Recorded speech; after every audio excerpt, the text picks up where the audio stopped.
La maladie d'Épaphrodite. Voilà un autre verset qui est souvent utilisé pour, à tort, je dirais, pour être capable de justifier les erreurs des frères et sœurs ou les échecs que les croyants vivent face à la guérison. C'est un passage qu'on trouve dans Philippiens 2 qu'on va lire ensemble dans quelques instants.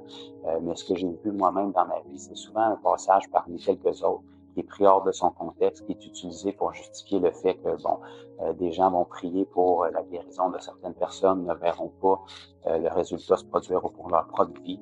Et ils vont utiliser des passages comme celui-ci pour dire, il y a des hommes de Dieu dans la parole, que ce soit Paul avec les charmes dans la chair, que ce soit dans le cas qu'on s'apprête à lire Épaphrodite, serviteur de Dieu, homme qui était utilisé par Dieu, oint de Dieu, et qui était malade. Donc, de toute évidence, si ces hommes-là étaient malades et ils opéraient avec la puissance de Dieu, ne sont pas arrivés à être guéris, eh bien, peut-être que Dieu ne veut pas guérir toujours, ou qu'il veut nous apprendre quelque chose à travers la maladie, ou peu importe. Donc, simplement, comme dans la majorité des cas, c'est un verset supplémentaire qui est utilisé hors de son contexte.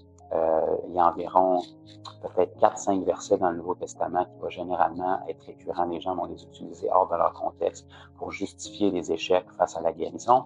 Et le problème est tout le temps le même. En fait, si les croyants, depuis qu'ils sont à Christ, auraient vu tous les gens sur qui ils posent les mains ou pour qui ils prient être guéris, jamais on n'en serait arrivé là.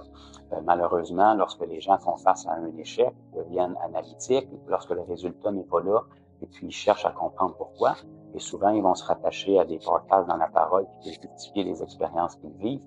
Et ce passage-ci est un d'entre eux. Donc, on va simplement le lire. C'est dans Philippiens chapitre 2 à partir du verset 25. Et puis, comme dans la majorité des cas pour ces passages-là, on ne peut pas bâtir une doctrine sur un verset qu'on perçoit aller à l'opposé de la volonté globale de Dieu dans la parole. Donc, la parole ne peut pas se contredire. La volonté de Dieu pour la guérison, elle est claire tout au long de la parole, autant dans l'Ancien Testament que dans le Nouveau. La santé, la guérison était une promesse pour le peuple d'Israël dans l'Ancien Testament. Dans le Nouveau, par la vie de Jésus, on peut voir rien de différent.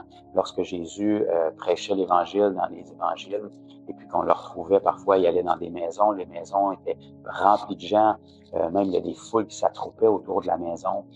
La Bible prend la peine de nous spécifier que tous ceux qui avaient des maladies étaient guéris.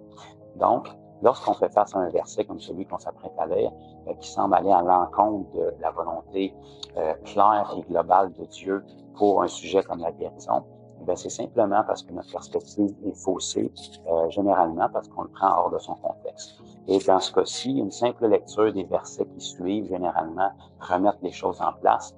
Et on va le lire ensemble. Donc, dans Philippiens chapitre 2, verset 25, on va lire Paul ici qui parlait à la communauté de Philippe, leur disant « J'ai estimé nécessaire de vous envoyer mon frère Épaphrodite, mon compagnon d'œuvre et de combat, par qui vous m'avez fait parvenir de quoi pourvoir à mes besoins.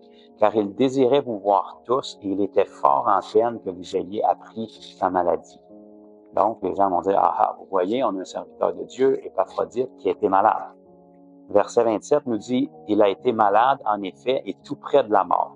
Mais Dieu a eu pitié de lui, et non seulement de lui, mais aussi de moi, afin que je n'aie pas tristesse sur tristesse. » Donc, si on prend ce simple verset-là, on peut facilement tirer la conclusion, ici on voit un homme de Dieu, un serviteur de Dieu, qui était hautement estimé par l'apôtre Paul, qui a été malade, de toute évidence, n'a pas réussi à être guéri par le Seigneur. D'après ce qu'on peut comprendre, Paul n'a pas réussi à le guérir, lui non plus, parce qu'il était avisé de sa maladie et il témoigne qu'Épaphrodite était malade. Eh bien, si on fait simplement lire les versets qui suivent, puis qu'on se rend jusqu'à la fin du chapitre, on va avoir notre réponse assez rapidement, qu'on va faire ensemble. Donc, le verset 28 nous dit « Je l'ai donc envoyé avec d'autant plus d'empressement afin que vous vous réjouissiez de le revoir et que je sois moi-même moins triste.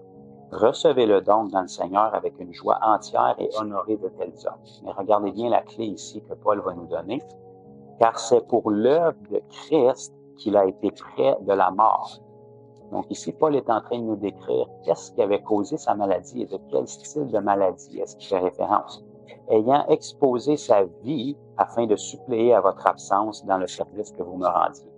Donc ici, on a une description claire que de la même manière que Paul, par exemple, lorsqu'il est allé en Galatie pour annoncer l'Évangile pour la première fois, il disait, lorsque je suis allé vers vous, j'étais malade, je n'étais pas beau à voir. Eh bien, évidemment, comme dans les sessions précédentes de cette série-là, on a étudié que lorsque Paul est rentré en Galatie, la veille, il avait été lapidé et laissé pour mort. Donc, l'état dans lequel Paul était et la maladie auquel Paul fait référence à ce moment-là, c'était des stigmates et des séquelles sur son corps dues de la lapidation qu'il avait vécue la veille. Et ici, c'est le même principe avec ce serviteur de Dieu-là, Épaphrodite. Paul va nous spécifier au verset 30 que c'est pour l'œuvre de Christ qu'il est passé près de la mort. Donc, on voit ici que les persécutions qu'il avait vécues, qui étaient très physiques à cette époque-là, étaient d'une telle intensité que Épaphrodite est passé près de mourir. Et Paul va même donner encore plus de détails, nous disant, ayant exposé sa vie, sa propre vie, afin de suppléer à votre absence. Donc, le type de maladie que Paul décrivait ici, comme étant celle que le serviteur Épaphrodite traversait, c'est une maladie qui faisait référence aux persécutions qu'il vivait pour l'annonce de l'Évangile. Donc, en aucun cas, on peut utiliser ça aujourd'hui pour dire je suis malade, mais Dieu veut que je reste malade, je n'arrive pas à être guéri parce que Épaphrodite lui-même n'a pas été guéri, et Paul avait un écharpe dans la chair. À chaque fois, lorsque la Bible nous parle de maladie, de douleur, dans des situations comme ça, c'était pas des choses permanentes pour lesquelles ces gens-là n'arrivaient pas à se libérer, mais c'était une maladie ou des souffrances qui étaient rattachées aux persécutions que ces hommes et ces femmes-là vivaient pour l'annonce de l'Évangile. Donc, encore une fois, ici, on va juste le lire. C'est pour l'œuvre de Christ que Épaphrodite a été près de la mort, ayant exposé sa vie.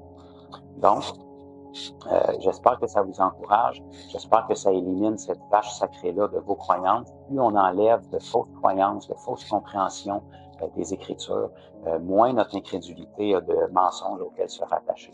Donc, le Seigneur Jésus peut toujours guérir, il veut toujours guérir. En fait, il a donné son oui et amen pour la guérison il y a 2000 ans, lorsqu'il dit tout est accompli, et par ses meurtrissures, nous avons été guéris. Donc maintenant, s'il n'y a pas que ce soit qui vient nous dérober de cette réalité-là, c'est que notre perspective des Écritures est faussée ou que notre verset utilisé est pris hors contexte. Donc, j'espère que ça vous encourage, que ça vous aide. Soyez bénis.